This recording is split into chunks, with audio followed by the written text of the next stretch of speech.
Good morning, everyone. Good morning. Welcome to Strip Club. We're at Cozy Creative Center in El Cajon, California. You guys know that because you're here. And today I'm going to present to you a new strip club pattern. It's called A Star is Born. Is it a good name? Yes. Yeah, it's a good name? Yep. Okay. Oh, my new wand just arrived, which I shall use because it has a star. A star, and it just arrived, so a star is born. This is our latest strip club pattern. It uses 2.5-inch strips. You can get it at your local quilt shop, but since you're here, and we are your local quilt shop, you guys all have a copy of the pattern. I'm going to step through it. It's really not hard. It's really not hard. No, it's really not hard. Do you believe me? Yes, of course. But one of the things about this pattern is there are coordinating fabrics that go with your 2.5-inch strip. So our 2.5-inch strips start as red and blue strips. So we have a bundle of red and blue strips. These strips we cut from fabric from our floor. We picked equal number of red, equal number of blue. It doesn't have to be equal numbers, and it does not have to be red and blue. But in addition to the 2.5-inch strip, this pattern calls for a background A. Now in our quilt, the background A is here. It's in the center of the stars, and it's white. It also calls for background B. Background B is in the edge of the blocks. So these pieces here, which are cream, and you can see them, they are a little darker than the white. This is background B. So in each block, you use strips, background A, and background B. There's also sashing background. So here between the blocks, we have sashing. In this case, our sashing is the same color as background A. Then we have sashing accent. We picked a nice light blue for the sashing accent. Then we have cornerstones. Cornerstones sit between each of the sashing segments. We use the same color as our sashing accent. You may be saying, Daniela, if you're using the same fabrics, why do we need to break it up? Because when you go to make another quilt, you might want different colors, and then you're going to want me to tell you what the yardage is. I've already done it for you. So if you're making a quilt similar to ours and you'd like the cornerstones and sashing to be the same, just add up those numbers and buy that. If you want them to be different though, you have the option because I've separated out the yardage. We also have 3 borders, border 1, 2, and 3. On our patterns, border 1 is always the one that you put on first. And then you put on border 2, and then you put on border 3. So border 1, right here, we go back to background B. Border 2, we go back to the same background A fabric, and then border 3, in our quilt we picked this wonderful red to feature it. Give it a nice patriotic feel. It's got a patriotic feel, right? Yes. I did accomplish that? Okay, good. And then we went to, we picked blue for the binding. So those are the different fabrics that make up the quilt, and now I'll show you how to put the block together. The background? The backing. I don't know if you can see this. This is, it's writing. It's ABCs in cursive. Do they do that anymore? I don't know if they do it anymore. But you know, it's that handwriting, those lines, a solid top and bottom and then a dashed middle, so you know where your middle is and you can practice your cursive. I liked it for the backing, a little light blue. It's a little fun. Because there's so much light going on the front, I wanted to make sure the back stayed light so that there's no dark backing that shadows through to the front. So whenever you have a whole lot of white or light on the front, I always tend to go lighter for backing so that the color doesn't shine through. So yeah, it's fun. It's a fun print. Liz quilted this for us, and I said to Liz, when you sew the backing pieces, because you have to piece the backing, I want not only all the lines to match up, I want the alphabet to continue. So if it ends with A, it must start with B for the next line. She looked at me and laughed. Because she knew I was kidding. I mean, come on, that's ridiculous. I'm not like that. I believe that is an unreasonable request. Is that what you would do? Yes. Perhaps that's not the backing fabric for you then. Yeah, you'd have to line, anyway, you get it. Okay, the quilt is made with a lot of half square triangles. Now for the half square triangles, we use our tube technique. Yay! The tube technique is our strip tube ruler. This is our strip tube ruler. I'm actually going to feature, here, I'll do it this way. I'm actually going to feature Junior. We have two versions, strip tube senior, which is the strip tube ruler. We did him, I think, back in 2005, we created him, and then Junior came around 2012. Junior is just a smaller size than the original strip tube ruler. He goes up to 6.5 inches. The original goes up to 9.5 inches. So the big one will do everything the little one will do. The little one will do everything up to 6.5 inches. But the beauty of having a smaller strip tube Junior ruler is for smaller cuts. Just like squaring up a smaller block is easier when you have a smaller square up ruler. Like if you're squaring up a 4.5 inch, it's so much easier when you have a 4.5 inch ruler than working with a 12.5 inch ruler. Same concept, so that's why Junior came along. When Junior first arrived, some of the girls diapered him in a fat quarter. Yeah, it was pretty cute. Okay, I'll show you how to do it. This is the general tube technique. You start with strips. You can start with full strips, partial strips. In our case, we're using half strips. So here are 2 strips. These are 2.5 inches, I think. I think these are 3 inches. Boy, you know you quilt when you can pick out a 1/4 inch seam easily, and you know when a strip is more than 2.5 inches. You sew a 1/4 inch seam up along the top and the bottom. There's 2 strips right sides together. Sew up along the top and the bottom to create a tube. Then you take your tube to your cutting board.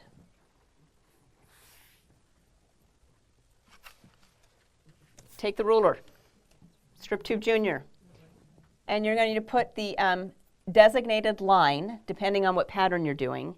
This technique can be used across many different patterns and many different sizes and techniques. You put the designated line on the bottom stitching line, cut up and cut down to cut out a triangle. The triangle, if you're using fabrics like this, when you open it up, it'll look a little bit like that, which looks an awful lot like a half square triangle. Oh, is that brilliant? Brilliant. Is that brilliant? Brilliant. Thank you. So next time we do it, we will have a cut out of the tube that looks a lot like that. The same angle, except now we're going to cut off of the top stitching line. We can either take our ruler, rotate it up, put the same measurement on the top stitching line, or, and this we'll never tell you this in patterns, but this is your $10 tip because you're here with me today. You know you have to cut off of that top stitching line, but this is an awkward cut. This one's fine, but that one is awkward. Unless you're ambidextrous, that's too awkward to cut. But you know you have to cut off that top stitching line, so instead of flipping the ruler, let's flip the fabric. That is brilliant. Actually, that was more brilliant than the first one. And now we'll put the designated line on the bottom stitching line. Clean cuts. Same angle as the previous cut, but please make clean cuts because you want your block to be accurate based on this stitching line, not the top one. Up and down, cut out a half square triangle. In this case, it'll look exactly like that. And you can't really see them unless I put them on the blue, but there's a red and a white for the background. Go down your strip set. Follow the pattern, keep yourself organized. Because for each block, you will partner 2 print strips together. Then you will partner one of those print strips with a background and the other print strip with the background. And all of those can either be used in a block or you can keep them organized in groups of 4 and they can be used in partial blocks. But you want to keep your groups together by 8. The pattern will tell you how to stay organized. Because when you go to put your block together, in this case, we have 2 pieces. Now I have to refer to the pictures. Thank heavens for pictures.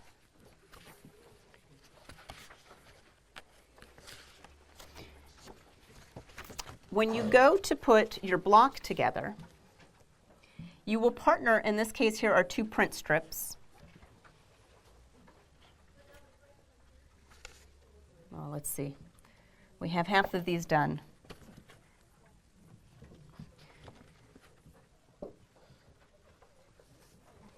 Let me get my bearings because that's not.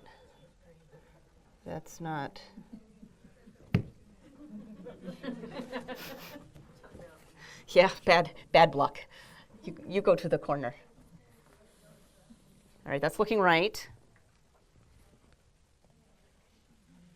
That's looking right.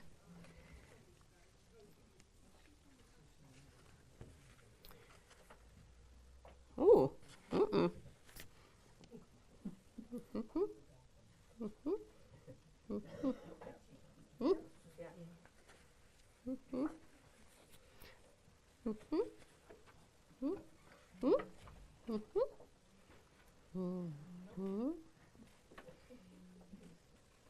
So one of the easiest things to do is, because this block is symmetrical, is to create part of your block and then duplicate it, almost make it in quadrants. And I can tell you that what we have shown you here is an example of what not to do. Because I think, is that right? That's right. Are we doing good?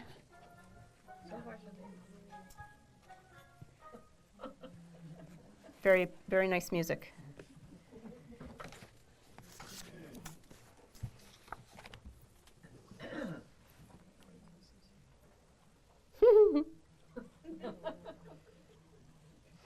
Okay, so what I want to show you is how important it is to stay organized. What I have here is almost a block.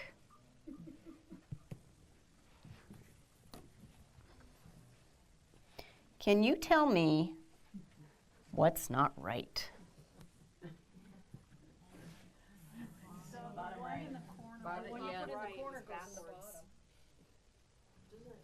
The one that got put in the corner on the top right?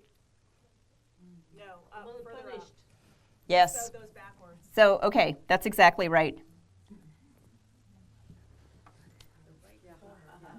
Yeah.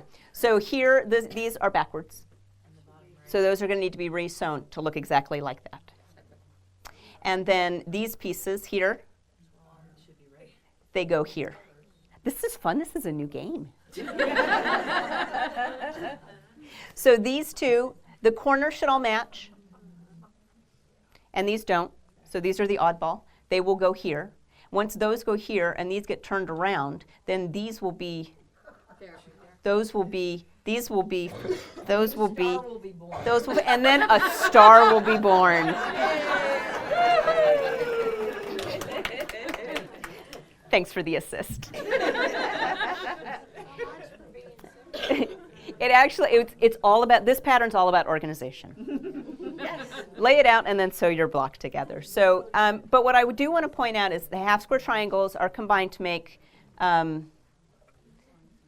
flying geese.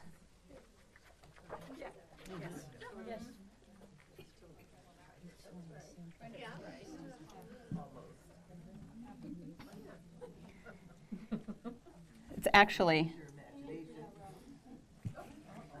Ah.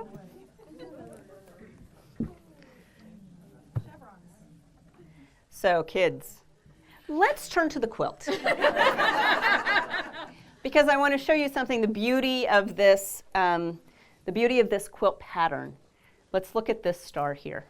Now that you've seen all the elements as individual elements, you have a center square, and then you have half square triangles of 2 strips. And look as the center, as the star grows. So center square, the first layer of the star is strip, strip. So there are 2 print strips that come together.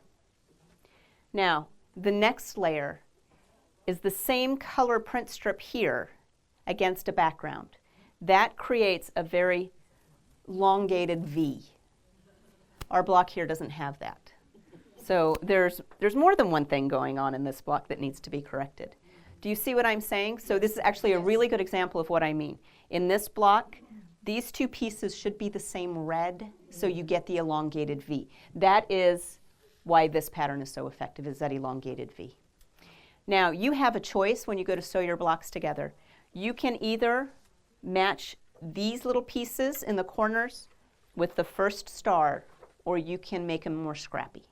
That's up to you. And the pattern will tell you that you can. We wanted to keep it so that these fabrics would be the same color. But you can make those scrappy. So you see, half square triangle, 2 print, 1 print against background, the other print against background, and that's what completes your block with some squares. So there you go, and a star is born. Ta-da!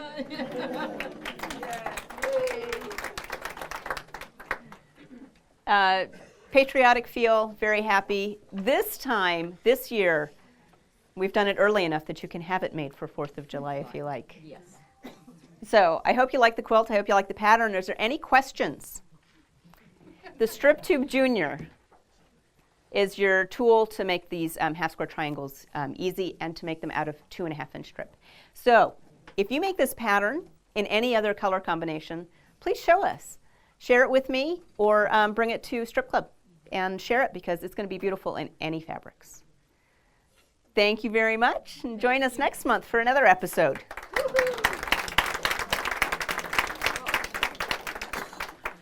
All right, you guys. Any other questions? Did you press the seam open when you did your half square triangles, or did you press it? No, press to the side. We don't press open. Yeah, press to the side. And usually press to the print, away from the background. All right, you guys. So this, not so much. This, very, very pretty. So really, honestly, any questions? No questions.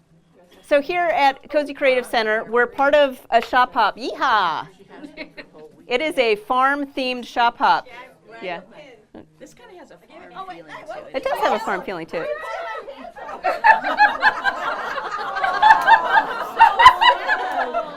Oh, I've lost my tail. Oh, I'm damaged goods. Mama. It's going to be okay. This is wrong. So, At least I didn't bleed. Okay. He's not gonna put that on Facebook. so this is Maureen and Kathy, everybody. Maureen is actually, see, she's tagged. Is that adorable or what? We've been calling her MOOOO-reen. Moo. Or move along. And move along. Or, now you're the tailless wonder I'm not I didn't even know the tail. I didn't even know the tail was there until she was. until you grabbed it. Hold it up. It hurts. I was No, leave my tail alone. Get away from me. way down there by your ankle. All right, and this is Kathy, the tail thief. And here at our run, every shop that you visit, you get a pattern for a 12-inch block. Our pattern is a tractor. It's appliqued, very cute. But what we have done is we've taken 9 of the blocks from the run and we've put it in a quilt. Would you like to see the quilt? Yes. Oh, you want us to hold it? Yes. That's why you're up here. Oh, I also wanted to show off the cow. I know it's fun. I'm AKA How many? certified. How many? that's for dogs. AKA certified. Homogenized.